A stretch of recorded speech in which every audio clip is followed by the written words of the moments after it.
Good morning. Good morning. Real analysis के आज के लेक्चर में हम लोग दो चीज़ें सीखेंगे। पहला, चेन रूल क्या होता है और किस तरह से यूज होता है। दूसरा, रॉलेज थ्योरम।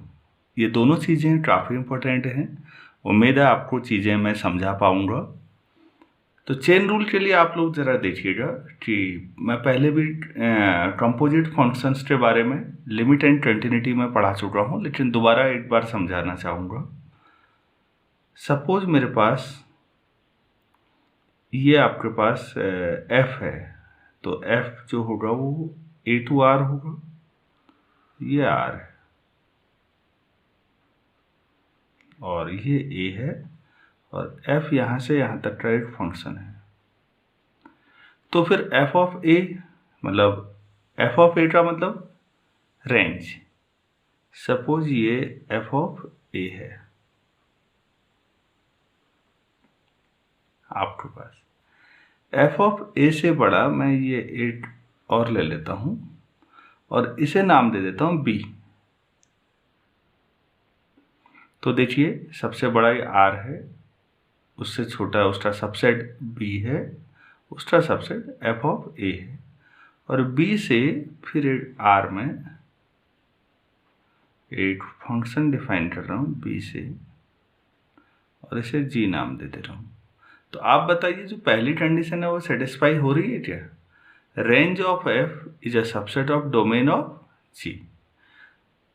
तो स्टेटमेंट जो आपको शुरू में लिखाया गया है उसमें आप देखिएगा f from a to r है और g from b to r है और जो b है वो रेंज ऑफ f को भी कंटेन करता है, तो fa को कंटेन करता है b। ऐसी सिचुएशन में एक कंपोजिट फंक्शन a से लेके यहाँ तक डिफाइंड होगा और उसे आप बोलेंगे g ऑपरेशन f। तो ये जो g ऑपरेशन f है, g ऑपरेशन f ये कहाँ से कहाँ डिफाइन होगा?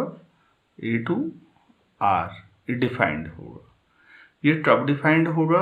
और हाँ, इसमें आप ऐसे भी लिख सकते हैं expression such that g operation f at any point x of a equal to g of f x। ये आप लोग पहले से कई जगह पढ़ चुके होंगे। तो ऐसी सिचुएशन में ये कंपोजिट फंक्शन में दो स्टेटमेंट और हैं हमारे पास। पहला है f is differentiable at x equal to c and g differentiable at f x equal to F C.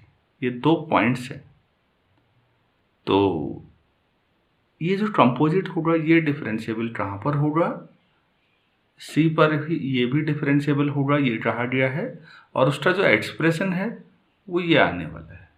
ये हमें प्रूफ करना है। तो देखिए काफ़ी आसान प्रूफ है। Given f is differentiable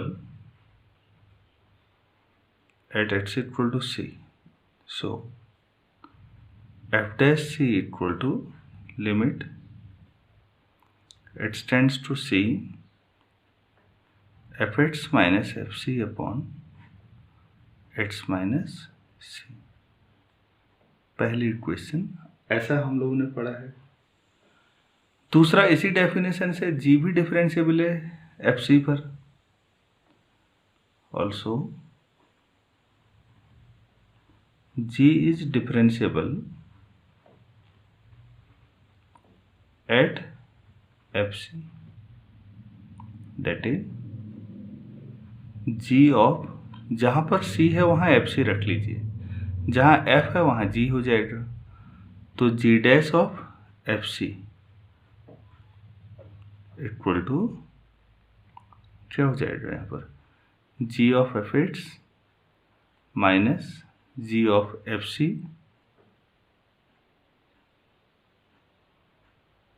upon F X minus F C. ये एक्सप्रेशन आपको समझ में आया होगा। और लिमिट आपके पास है F X tends to F C. उम्मीद है ये क्लियर हुआ होगा। अब देखिए, since f is differentiable at c, अभी हमने लिखा था, तो फिर f जो होगा c पर कंटिन्यूअस भी होगा। f is continuous at x equal to c। अगर फंक्शन कंटिन्यूअस है तो फिर इसका मतलब जब f(x) fc को टेंड कर रहा है, आपने अभी लिखा है ये, तो ये कब होगा? Whenever x tends to c। यही कंटिन्यूटी की डेफिनेशन थी कि f(x) fc की तरफ जा रहा है, मतलब कब जा रहा है? जब x कहाँ को जा रहा है? c की तरफ जा रहा है। तो क्या आप जहाँ पर ऐसा लिखा हुआ है वहाँ ऐसा लिख सकते हैं? ऐसा लिख देंगे तो दोनों limit x tends to c में कन्वर्ट हो जाएंगी। तो अब मैं दोबारा इस एक्सप्रेशन को इक्वेशन 2 को लिख सकता हूँ। So g dash of fc equal to limit x tends to c g of fx minus g of fc upon fx minus fc। Equation number हम 3 कर लेते हैं। एक्चुअल में समझने के लिए जो मेहनत वाला काम है वो इतना ही है। अगर आपको ये समझ में आ चुका है तो अब आगे कोई दिक्कत नहीं आनी है। फंक्शन c पे डिफरेंशिएबल है, f g fc पे डिफरेंशिएबल है, लेकिन वहाँ लिमिट की प्रॉब्लम आई। हमने कंटिन्यूटी की डेफिनेशन भी यूज की, डिफरेंशिएबल है तो कंटिन्यूअस तो होगा ही, तो उसका यूज करते हुए हमने ऐसा लिख लिया है। उम्मीद है आपको यहाँ तक कोई प्रॉब्लम नहीं आई होगी। तो अब देखिए हमें क्या निकालना है? g ऑपरेशन f ऑफ इसका डेरिवेटिव कहाँ पर? c पर। तो इसे कैसे लिखेंगे? g of fx minus g of fc upon, अब बताइए यहां पर क्या आना चाहिए? ये किस पॉइंट पर हो रहा है? c पर। Limit x tends to c, ऐसा लिख सकते हैं। तो आप इसे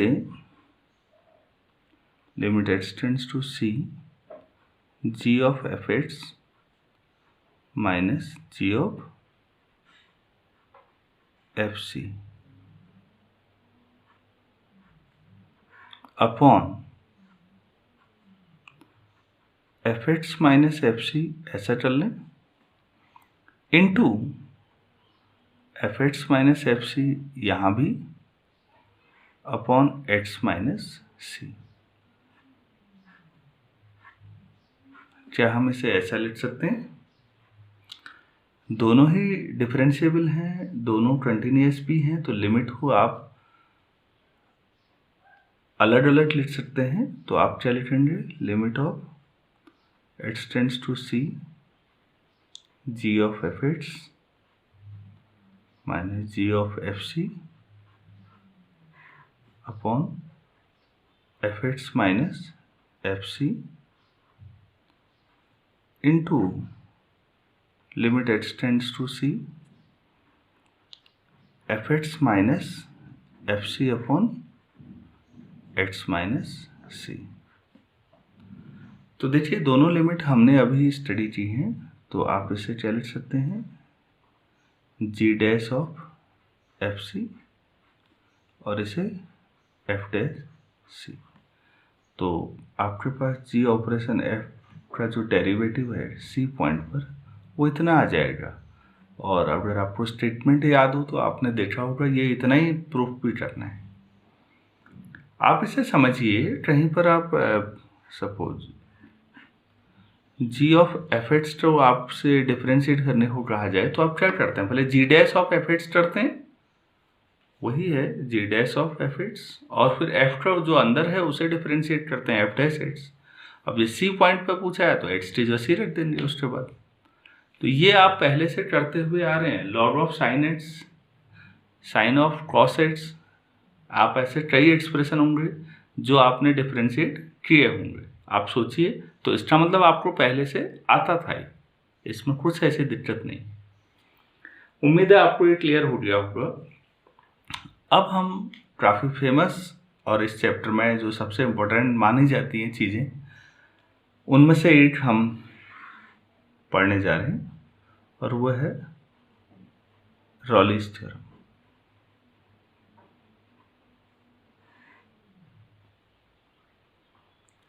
हमारे पास एक फंक्शन है, मैं पहले स्टेटमेंट लिख के आपको समझा देता हूँ। आप इसे देखिए, मैंने स्टेटमेंट लिखा है, कोई फंक्शन है f जो इन 3 कंडीशंस को सेटिस्फाई करता है। पहला क्या है, क्लोज इंटरवल है कोई आपके पास और उसमें फंक्शन कंटिन्यूअस है, ठीक। और डिफरेंशिएबिलिटी मैंने आपको बताया भी था पहले कि हम इंटीरियर पॉइंट्स पे डिफाइन करते हैं। तो अब आप इंटीरियर पॉइंट सरल शब्दों में अगर आप यहाँ कहें तो क्लोज इंटरवल ए बी के एंड पॉइंट छोड़ दीजिए, तो उसके अंदर, तो इसीलिए डिफरेंशिएबिलिटी कहाँ डिस्कस हुई है, ओपन इंटरवल ए बी में। और जब कभी टोपोलॉजी ऑफ रियल एनालिसिस सीखेंगे तो इन जनरल इंटीरियर पॉइंट्स क्या होते हैं हम उनको तब बेहतर तरीके से समझ पाएंगे। और तीसरी बात यह है कि ए और बी के बीच में जो भी रहा हो, लेकिन ए और बी पर फंक्शन की वैल्यू बराबर है। पहले तीनों पॉइंट्स को समझिए, कंटिन्यूअस है क्लोज इंटरवल में, डिफरेंशिएबल है ओपन इंटरवल में, और ए और बी पर फंक्शनल वैल्यूज बराबर है।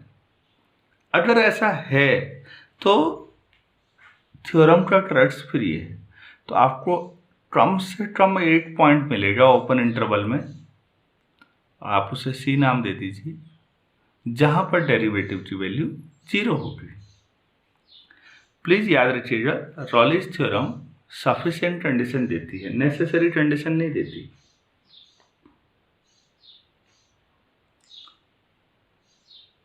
ये कंडीशन सेटिस्फाई ना होने के बावजूद भी ये आउटपुट आ सकता है। मैं आपको लास्ट में एक एग्जांपल दूंगा, तो आप ये बात ध्यान से समझिए। हम इसको अलग से थ्योरम के प्रूफ के बाद डिस्कस करेंगे।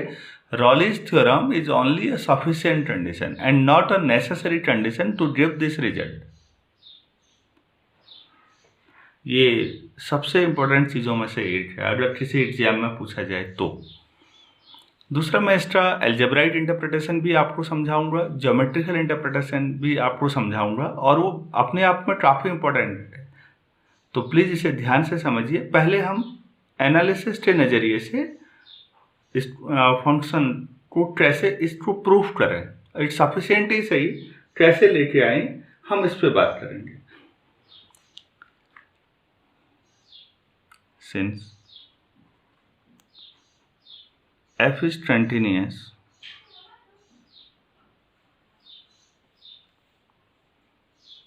on close interval ab, function close interval में कंटिन्यूअस है, this implies f is bounded, हमने पढ़ा था, on ab and attains its bounds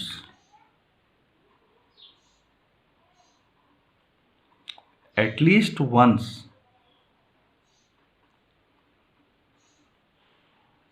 in close interval AB। ऐसा पढ़ा था हम लोगों ने। और कॉम्पैक्टनेस के बारे में मैंने कहा था कि अगर डोमेन कॉम्पैक्ट है तब ऐसा होगा। यहाँ पर क्लोज्ड और बाउंडेड इंटरवल है तो डोमेन कॉम्पैक्ट है, हम ले सकते हैं। तो हम मान लेते हैं, let small m greatest lower bound या infimum of f and capital M is the least upper bound या supremum of f on closed interval AB। तो मान लेते हैं फंक्शन की जो मैक्सिमम और मिनिमम वैल्यू होगी, जब वो अटेन कर ही रहा है तो फिर इसका मतलब आपको पास 2 पॉइंट्स मिलेंगे, जहाँ पर एक जगह पर मिनिमम होगा, एक जगह पर मैक्सिमम होगा। तो अब हम ये कहेंगे कि भाई कहीं पर अगर अटेन कर रहा है तो कोई पॉइंट तो होगा जहाँ पर मैक्सिमम के बराबर होगा। देन देयर एग्जिस्ट C और D, दो पॉइंट ले लेते हैं in closed interval AB such that FC आप कैपिटल M कर लो और FD स्मॉल m कर लो, कोई फर्क नहीं पड़ता। मान लीजिए आपको दो पॉइंट मिल रहे हैं, ऐसे अटेन करेगा तो किसी पॉइंट पर तो होगा ना। तो C और D डोमेन के दो पॉइंट्स हैं जहां पर C पर फंक्शन मैक्सिमम के बराबर पहुंच रहा है अपने और D पर मिनिमम के बराबर हम मान लेते हैं। यहां पर दो ट्रेसेज होंगे। नाउ टू ट्रेसेज मैरिज,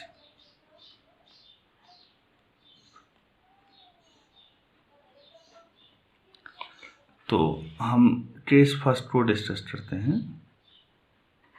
देखो भाई, ऐसा हो सकता है कि कैपिटल M और स्मॉल m बराबर हों, दो रियल नंबर होंगे तो M और स्मॉल m तो दोनों या तो बराबर होंगे या डिफरेंट होंगे।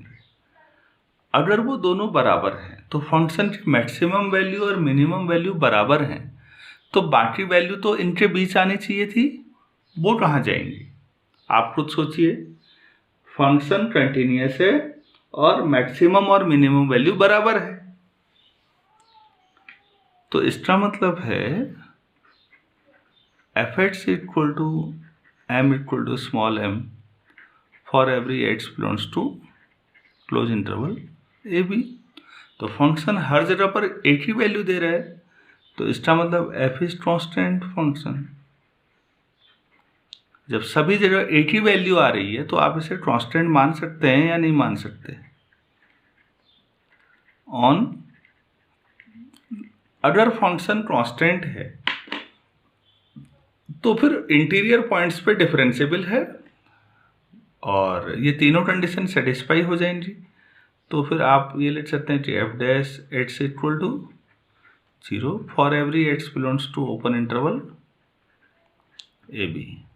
हर पॉइंट पे फंक्शन की डेरिवेटिव 0 है। आप तो एटलीस्ट की बात कर रहे थे, यहाँ तो हर जगह पर होगी। बहरहाल ये ट्रिवियल केस है, ये इसके चांसेस काफ़ी कम है कि ऐसा होगा। तो जो नेक्स्ट जो ज़्यादा इंपॉर्टेंट केस है मैं नेक्स्ट पेज पे करता हूँ। अगर m और स्मॉल m डिफरेंट हो तो तब आपको ये c कैसे मिलेगा, और दो चीज़ें प्रूफ करनी है। पहले तो जो c मिलने वाला है वो ओपन इंटरवल में है, ये भी दिखाना है। अभी तो मैंने c पॉइंट ले रखा है, जैसे ये चलिए कैपिटल M को ही ले लेंगे। तो c आपने तो लिख दिया क्लोज इंटरवल में, अब आपको ये दिखाना कि c a और b के बराबर नहीं हो सकता, तो फिर अब c ओपन इंटरवल में होगा। दूसरा f डैश c 0 होना जरूरी है, आपको वहां पर मिलेगा ऐसा कि f डैश c 0 है। ये दोनों चीजें देखते हैं। चलिए मान लेते हैं if m is not equal to small m, और आपको याद है कि गिवन है कि fa और fb बराबर है। तीसरी कंडीशन आपने देखी थी अभी, गिवन क्या था? fa is equal to fb। आप कह रहे हो ये दोनों बराबर हैं और ये दोनों बराबर नहीं है, ठीक है। तो कम से कम एक वैल्यू कैपिटल M या स्मॉल m में से तो ऐसा कम से कम ऐसा होगा जो fa fb से डिफरेंट होगा। Then at least one of the numbers m and m will be different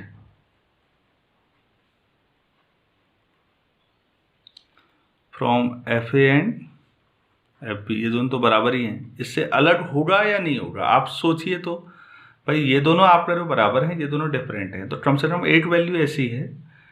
तो मैं मान लेता हूँ इनमें से किसी एक को अब आपको मानना है, कोई फर्क नहीं पड़ता कि थ्योरम C के रूप में प्रूफ की जाए या D के रूप में। तो मान लेते हैं suppose m equal to FC मान लीजिए इज डिफरेंट फ्रॉम FA हो जाएगा तो FB भी हो जाएगा, वो दोनों तो बराबर ही है। अब आप कह रहे हैं कि m जो है वो FC जो है वो FA के बराबर नहीं है। तो फिर सी जो होगा वो ए के बराबर नहीं होगा। क्यों? उस पॉइंट पर फंक्शनल वैल्यूज अलग अलग हैं, तो वो दोनों पॉइंट्स आपके डिफरेंट होंगे। ऐसे ही m equal to F C is not equal to F B, तो सी किसके बराबर नहीं होगा? बी के बराबर भी नहीं होगा। So C belongs to open interval A B. ये एक पहला स्टेप आपके प्रूफ में आया कि जो पॉइंट है वो ओपन इंटरवल में आना है भाई। तो ओपन इंटरवल में आ गया कि सी और ए और बी के बराबर नहीं होगा। क्यों? क्योंकि सी अगर ए के बराबर है तो फिर एफ सी या F A equal to M हो जाता है। अभी तो आप कह रहे थे कि एफ ए और एम अलग अलग है।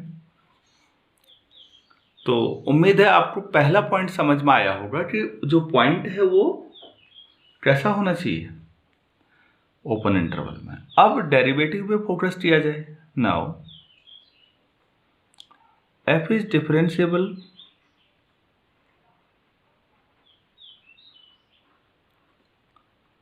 इन ओपन इंटरवल ए बी, तो इसी ओपन इंटरवल का पार्ट तो सी भी है।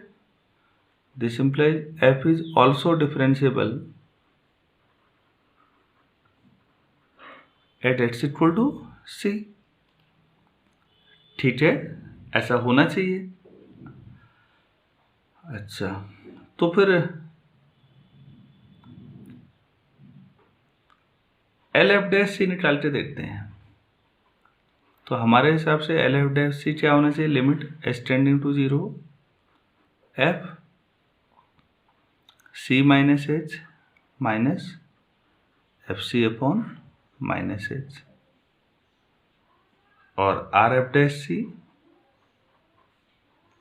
Limit S tending to 0 F C plus H minus F C upon H. ऐसा होना चाहिए। ठीक, since f has maximum value m at x equal to हमने c लिया है ना, तो c पर मैक्सिमम है, तो जो fc है c पर मैक्सिमम है, तो मतलब c पर अपने नेबरहुड जितने अड़ोस पड़ोस के पॉइंट है उनसे ज़्यादा वैल्यू है। तो c का पड़ोसी में c माइनस एच और c प्लस एच ले लूँ, तो F C is greater than equal to F of C minus H. ऐसा होगा, एच टेंडिंग टू 0 है, तो यहां से F C minus H minus F C अगर इधर ले आए तो लेस देन इक्वल टू 0। तो F C minus H minus F C upon minus H greater than equal to 0 हो जाएगा या नहीं? तो फिर अगर आप लिमिट लगा लें इसमें तो क्या हो जाएगा? Limit S tending to 0 F C minus F C upon minus H greater than equal to 0। ये क्या है? अभी आपने इक्वेशन 1 पढ़ा है, तो आपको क्या मिलेगा? This implies L F dash C greater than equal to 0। अब दोबारा देखिए, C पर मैक्सिमम वैल्यू है ऑल्सो, तो जो C और f of C plus H होगा इनमें क्या रिलेशन होगा? ऐसा होगा या नहीं? C पर मैक्सिमम है ना वैल्यू, तो फिर F C plus H minus F C अगर आप इधर ले आए तो ये भी लेस देन 0 आएगा। h से डिवाइड कर दें F C plus H minus F C upon H, तो भी क्योंकि h हम बहुत छोटा मानते ज़रूर हैं लेकिन पॉजिटिव मानते हैं हमेशा, तो फिर पॉजिटिव से डिवाइड करके कोई फर्क नहीं पड़ेगा इनइक्वलिटी पे। This implies limit S tending to 0 F C plus H minus F C upon H less than equal to 0। ये क्या है, आपने अभी जो ऊपर पढ़ा है इक्वेशन 2 देखिएगा, इक्वेशन 2 में यही तो आया था। तो this implies R F dash C less than equal to 0 आ रहा है। थर्ड और फोर्थ पे गौर करिए, आप कह रहे हैं कि हर पॉइंट पे ओपन इंटरवल में डिफरेंशिएबल है, सी पर भी डिफरेंशिएबल है, तो फिर सी पर लेफ्ट हैंड डेरिवेटिव और राइट हैंड डेरिवेटिव बराबर होने चाहिए। और ये बराबरी कब होगी, जब दोनों 0 होंगे। और कोई पॉसिबिलिटी लगती है आपको? तो f is differentiable at its equal to c only if LF dash c equal to RF dash c, and this is possible only when both are 0. So f dash c equal to 0. तो c point पर function 0 हो रहा है। तो कम से कम एक point ऐसा मिला जहां पर फंक्शन 0 है। उम्मीद है आपको प्रूफ समझ में आया होगा। ये प्रूफ एनालिसिस की मदद से आप ये एनालिसिस की मदद से है, हम इसे ज्योमेट्रिकल वे में भी दिखाएंगे अभी। अगर ये पार्ट समझ में आ गया है तो रॉलिस की एक और फॉर्म हम लोग यूज़ करते हैं। आप लोग ये देखिए कि रियल लाइन पर आपने शुरू में ए और बी इंटरवल बोले थे। आप कोई भी दो डिफरेंट रियल नंबर लीजिए, उसकी कार्डिनलिटी आप जानते होंगे वो अनकाउंटेबल होता है। तो उसमें नंबर ऑफ पॉइंट समझ रहे हैं, इनफाइनाइट से भी ज़्यादा अनकाउंटेबल। तो फिर बहुत आगे जाने की क्या ज़रूरत है, आप a प्लस एच को ही b मान लीजिए ना। a से a प्लस एच मतलब उसे b समझ लीजिए a प्लस एच को। क्या ऐसा कर सकते हैं? तो अब आप ये देखिए, हम b चीज़ को समझ रहे हैं a प्लस एच। ये वाली फॉर्म आपको काफ़ी यूजफुल लगेगी बाद में। अभी हमें मीन वैल्यू थ्योरम भी पढ़नी है। रॉलिस तो फाउंडेशन है, तो मीन वैल्यू थ्योरम हमें यूज करनी है। तो अब आप ये देखिए कि जो सी था वो कहाँ आया था हमारे, बस अभी हमने जो पढ़ा है सी ओपन इंटरवल में है, मतलब ए और बी के बीच में है। क्या मैं ऐसा लिख सकता हूँ कि C lies between A to A plus H, ऐसा लिखा जा सकता है। तो सी की जगह पर मैं कुछ नया यूज करना चाह रहा हूं। लेट अस अज्यूम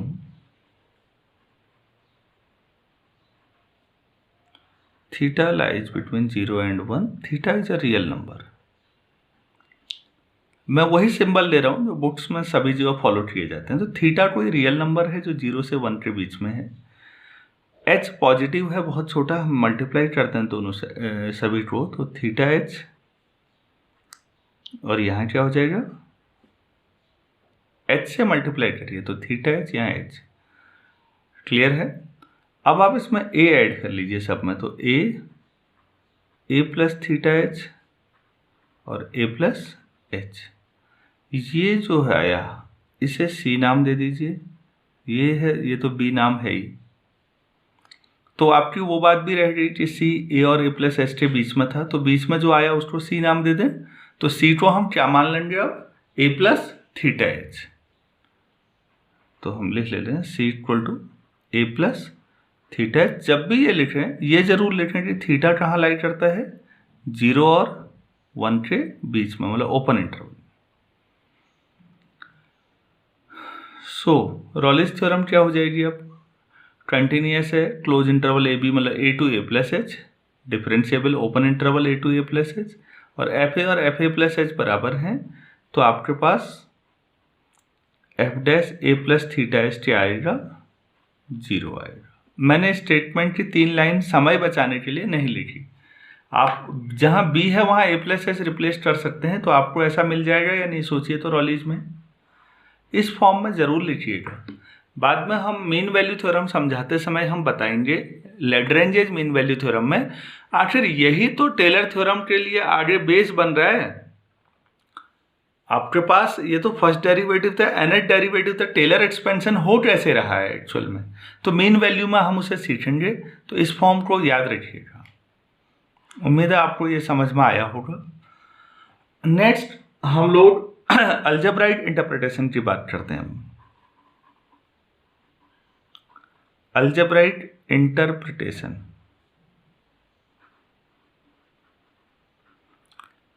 अलजेब्रा के जो अलजेब्राइस्ट होते हैं जो लोग, वो रॉलीज को किस तरह से अलजेब्रा में यूज करते हैं, वो अपने तरीके से कैसे व्याख्या करते हैं।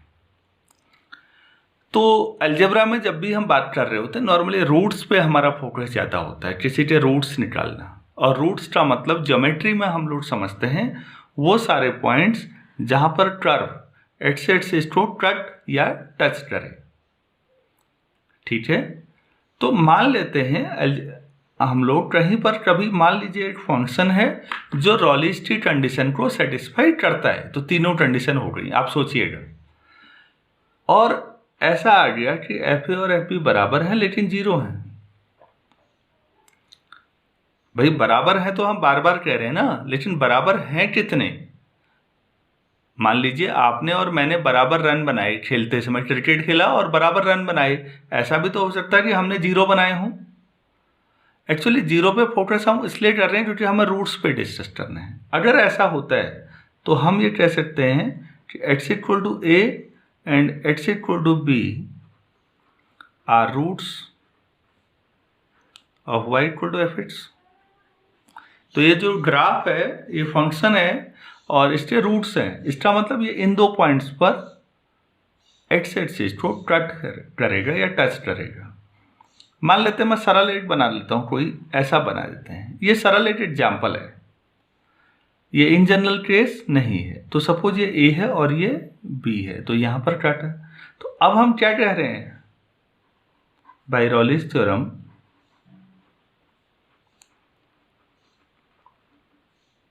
There exist C belongs to open interval A B, C A और बी के बीच में, such that F dash C क्या हो रहा है, zero. F dash C zero होने का मतलब दैट इज, आप ऐसे लिख सकते हैं यानी F dash x equal to zero at X equal to C. तो सी ए और बी के बीच में कोई पॉइंट है और ये एफ एक्स का ग्राफ है। देखिए मैं फंक्शन के ग्राफ को बनाया, एफ डैश एक्स का भी ग्राफ तो होता ही होगा, फंक्शन डिफरेंशिएबल है ना, तो एफ डैश एक्स भी कुछ तो आ ही रहा होगा। तो उसका ग्राफ नहीं बना रहा हूं मैं ये कह रहा हूं कि एफ डैश एक्स कहां पर जीरो हो रहा है, सी पर जीरो हो रहा है। सी ए और बी के बीच में है, मतलब ए और बी के बीच में कम से कम 8 जगह पर डेरिवेटिव का भी जीरो आएगा। That is between two roots of fx equal to 0, there exists at least one root of f dash x equal to 0, provided, मैं पूरी लाइन नहीं लिखूंगा, Rolle's statements of Rolle's theorem are satisfied. हाँ, ये तब है, please याद रखिएगा, ये इन जनरल नहीं बोल रहा हूं मैं। ये तब सही है जब रॉलीज की कंडीशन सेटिस्फाई हो जाए, तब कोई भी फंक्शन के दो रूट्स के बीच में डेरिवेटिव का एटलीस्ट वन रूट तो आएगा ही आएगा। आप एग्जाम्पल देखिए, फॉर एग्जाम्पल 1, मैं एक फंक्शन ले लेता हूं साइन एक्स, क्लोज इंटरवल 0 से पाई ले लीजिए, 2 पाई की भी जरूरत नहीं है, पाई ले लिया। तो साइन कंटिन्यूस होता है, डिफरेंशिएबल भी होता है, स्मूथ कर्व है, और साइन 0 भी 0 होता है, साइन पाई भी 0 होता है। तो एफ ए बराबर एफ बी, तीनों कंडीशन रॉलीज की सेटिस्फाई हो गई। ठीक, तो साइन एक्स का डेरिवेटिव करेंगे आप वाई डैश, तो क्या आ जाता है, कॉस एक्स। साइन के दो रूट्स हैं 0 और पाई, तो कॉस कहाँ पर 0 होता है, पाई बाई 2 पर। तो आपने देखा कि अच्छा साइन के दो रूट्स के बीच में कॉस का कम से कम एक रूट तो होगा। तो फंक्शन के दो रूट्स के बीच में डेरिवेटिव का एटलीस्ट वन रूट तो आएगा ही आएगा। यही अलजेब्राइक इंटरप्रिटेशन है रॉलीज का, जो मैंने यहाँ पर लिखा है। Between two roots of F x equal to 0 there exist at least one root of f dash x equal to 0। उम्मीद है आपको रॉलीज का अलजेब्राइक इंटरप्रिटेशन समझ में भी आया होगा और इसकी इम्पोर्टेंस भी समझ में धीरे धीरे आ रही होगी। मैं इस पर काफ़ी क्वेश्चन कराने के मूड में हूँ। कई तो ऐसे हैं जो हो सकता है बीएससी में हमारी यूनिवर्सिटी पूछे या ना पूछे, लेकिन जब रॉलीज पढ़ी ली है तो आपको खुद अच्छा लगेगा कि आपकी समझ बेहतर हुई है। खैर वो सारी चीज़ें तो कल वाले लेक्चर में होंगी, आज तो केवल अलजेब्राइक और ज्योमेट्रिकल हो जाए यही काफ़ी है। हाँ, अब आप एक चीज़ सोचिए, repeated roots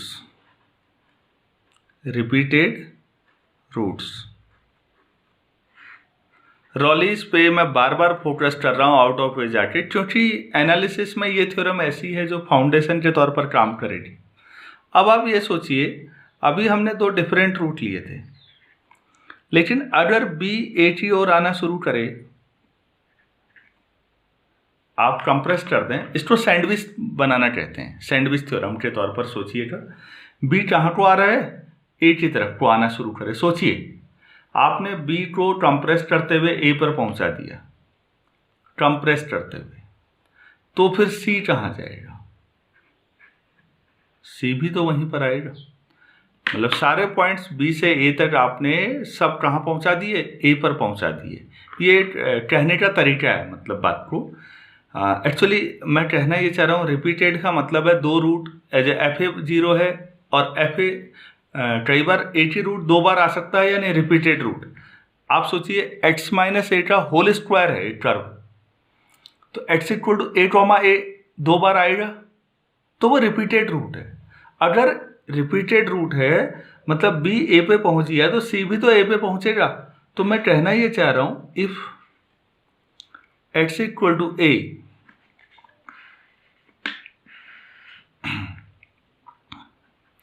is a repeated root of y equal to F x, और हम फंक्शन मान के चल रहे हैं ये रॉलीज की तीनों कंडीशन सेटिस्फाई करता है, then x equal to a is also a root of f dash x equal to 0। अगर एफ एक्स इक्वल टू 0 का रूट है और रिपीटेड रूट है तो ये डेरिवेटिव का भी रूट होगा। क्यों, सी भी तो वहीं पहुंच गया ना, जहां पर सी पर सी पर तो 0 होना जरूरी है, रॉलीज सेटिस्फाई हो रही है, और सी भी तो ए पर ही पहुंच गया है, तो वही रूट डेरिवेटिव का भी होगा। तो आप लोग एक छोटा सा एग्जांपल देखिए, मैं यहीं पर लिख देता हूं, y equal to X minus A whole square, तो x equal to A repeated root है, तो डेरिवेटिव निकालिए y dash 2 times x minus A, तो x इक्वल टू ए इसे भी तो सेटिस्फाई कर रहा है। तो मतलब जो रिपीटेड रूट होता है तो वो डेरिवेटिव का भी रूट होगा। फिर आप इसे इन जनरल भी सोच सकते हो ऐसा, और आगे बढ़ाइए। अगर आप ये सोचिए कि एफ एक्स के आपके पास 3 रूट है, x इक्वल टू ए ए ए 3 बार आ गया, तो वहां पर क्या होगा, अगर आपके पास एफ एक्स जो है x माइनस ए का होल क्यूब है कोई, तो अब आप पहले ऐसे सोचिए कि इसके 3 डिफरेंट रूट होते तो आप कहते कि भाई इसके बीच में डेरिवेटिव का कम से कम एक रूट तो यहाँ आएगा, एक यहाँ आएगा। मान लो ये C1 है, ये C2 है, ठीक है। आप पहले ऐसे समझिए, F x equal to X minus A, X minus B, X minus C, और मैं मान लेता हूँ ए से बड़ा बी है, बी से बड़ा सी है। पहले ये पर्टिकुलर हो गया, छोड़िए, पहले इसे समझिए। तो फंक्शन के एक रूट ये है ए बी सी, तो आपने कहा था तो एफ ए भी 0 होगा, एफ बी भी 0 होगा, और बाकी रॉलीज की अगर कंडीशन सेटिस्फाई हो रही है तो डेरिवेटिव एफ डैश C1 0 होगा कहीं बीच में, एफ डैश C1 भी 0 होगा, और C1 कहाँ होगा, ए और बी के बीच में। और सोचिए एफ डैश C2 भी 0 होगा, ये C1 था और C2 कहाँ होगा, B और C के बीच में। ठीक है, एफ डैश का ग्राफ अलग होगा, एफ एक्स का ग्राफ अलग होगा, ग्राफ पे मत जाइए, लेकिन रूट तो आएगा ना इस बीच में। तो अब आप यहां से फिर थ्योरी लगा सकते हो कि भाई ये C1 है और ये C2 है, और C1 और C2 पर एफ डैश जो एक फंक्शन है वो यहां पर भी रूट दे रहा है, यहां पर भी, तो इसका जो डेरिवेटिव होगा एफ डबल डैश कहीं पर बीच में C 0 होगा, C1 और C2 के बीच में होगा। क्या आप ये समझ पा रहे हैं कि एफ डबल डैश 0 हो रहा है, मतलब अगर किसी फंक्शन के 3 रूट्स हैं अलग अलग, तो आप सोचिए कि 2 रूट्स के बीच में डेरिवेटिव का एक रूट आना जरूरी है, और फिर जो डेरिवेटिव के 2 आ गए वहां से अगला डेरिवेटिव एफ डबल डैश भी हो सकता है। अब सैंडविच बनाइए सबका, अब C tending to A, B tending to A सोचिए तो, now if C tending to A, B tending to A, तो C1 C2 कहाँ जाएंगे, C1 C2 भी वहीं जाएंगे, और लास्ट में इसको C3 कर देते हैं, चलिए, तो C3 भी कहाँ जाएगा, सब A पे ही जाएगा। अब मैंने जो सबसे पहले लिखा वो समझिए, अगर फंक्शन का एक ही जगह पर 3 बार 0 आ रहा है, ये जीरो ऑफ ऑर्डर 3 बोलते हैं इसे क्या बोलते हैं, x equal to a is a 0 of order 3।